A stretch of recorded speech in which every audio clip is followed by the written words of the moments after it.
Maybe I shouldn't tell you this today, but today's the day to do it. Why is it that we fight over total strangers, our online heroes? And what if I told you there was way more to it? Just take a look around you online. Look at your smartphone screen. People are screaming, typing paragraphs with red face emojis, defending people that they don't even know and never met. But they shake their digital fists for people that don't even know they exist. So you might think it's all about who is right in that debate, but it's got nothing to do with that. It has all to do with defending your identity. And people will fight to the death to defend their online hero. And the big question is why millions of functioning human beings are becoming so aggressively, emotionally invested in absolute complete strangers and the rage bait that goes along with it. And here's what's really going on underneath all of it. It is nothing more than tribal thinking. And that tribal thinking is hurting your critical thinking. If we go back to the times where we were in a cave thousands of years, getting kicked out of the group meant you were dead, that you were going to die. You either froze to death or something ate you. Talk about your nervous system actually being jacked up, because that's what it was. So your brain still treats that social rejection like physical pain. It's the exact same pathway in the brain that's relative to a broken bone. So when a mob starts to build, people start to panic. They publicly parrot things they privately think are bullshit just to stay inside the warm perimeter and comfort zone of their own pride. Well, following the crowd's got a lot to do with agreement, but it sure as hell has a lot more to do with conformity, because conformity is part of our self-preservation, that's why.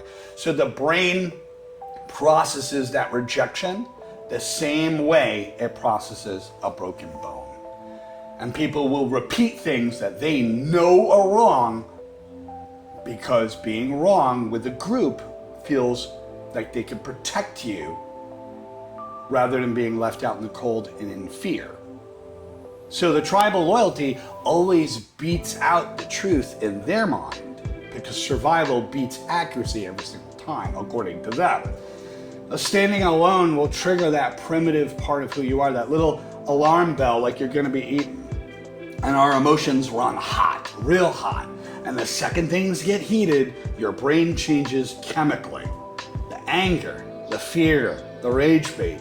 It's like chemical bleach being thrown on the facts and nuance. And it makes it absolutely confusing for some people because we get into this us versus them, this group versus that group, me versus them, my hero versus that person. Curiosity, openness, and playfulness start to die, and your emotions and your adrenaline goes to the roof. You stop asking critical questions that require mental work to help you see clearly. So when we are emotional, our awareness shuts down. Our ability to see the bigger picture shuts down. That's where the problem actually is. Your curiosity drops to zero. The brain no longer wants to explore any ideas. All it wants to do is guard the perimeter of the group and your identity. So being certain was more of a social shield to protect not only you, but the rest of the group. So your online hero is just a mirror. And here's the big, fat, uncomfortable kicker that no one is talking about. No one is fighting for your hero on the screen. They're actually fighting for themselves and protecting their own identity because they are using their hero as a representation of what they stand for.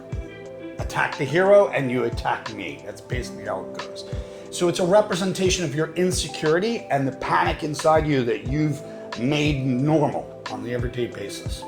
So when someone attacks your idol, it feels like a threat. They attack your hero, it feels like your identity is under fire. You lash out, you get unhinged, you get unlatched, you get intense, you fall into rage bait, you start doing more of it. Basically, them attacking your hero or public figure feels like a direct attack and a stab at your self-image. So people get behind and champion. They champion the strangers online because it validates their fragile, unspoken, tribal beliefs to the opposition camp in order to defend their own external champion person and defend their identity. It's really quite simple. And they fall into the rage bait when they do it. So a lot of that information turns into panic on the inside and projected fear going outward. So I think we got to get away from that whole digital battlefield, put the phone down for a change to guard your mental health. Because it's nothing more than a room full of frightened, angry people staring at mirrors, and those mirrors are the online heroes. Anything that's opposite of your identity will feel like an attack to some people. That's it for today. Don't forget to like, subscribe, share. Mario Leone.